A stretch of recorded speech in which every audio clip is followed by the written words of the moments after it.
Russia launched its invasion of Ukraine more than a month ago. When Russia started this war, its initial aims were to seize the capital of Kyiv, replace the Zelensky government, and take control of much, if not all, of Ukraine. Russia believed that it could accomplish these objectives swiftly and efficiently.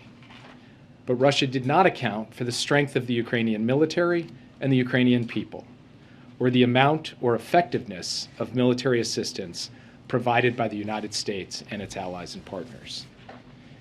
The Ukrainian people, backed resolutely by the United States and other nations, have held firm.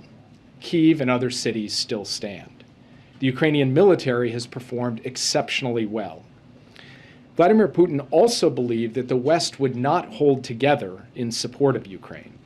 Russia was surprised that President Biden and the United States were so effective in rallying the world to prepare for and respond to the invasion. And after President Biden reinforced and reinvigorated Western unity at a series of summits in Brussels just 11 days ago, the Russians have now realized that the West will not break. At this juncture, we believe that Russia is revising its war aims.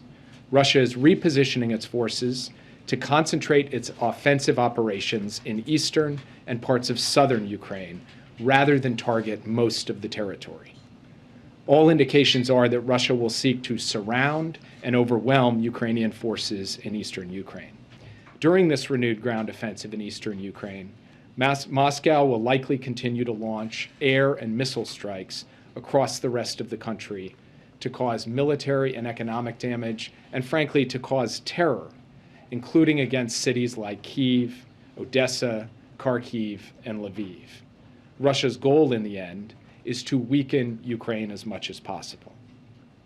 Russia still has forces available to outnumber Ukraine's, and Russia is now concentrating its military power on fewer lines of attack. But this does not mean that Russia will succeed in the East. So far, Russia's military has struggled to achieve its war aims, while Ukraine's military has done an extraordinary and courageous job demonstrating its will to fight and putting its considerable capabilities to use. The next stage of this conflict may very well be protracted. We should be under no illusions that Russia will adjust its tactics, which have included and will likely continue to include wanton and brazen attacks on civilian targets.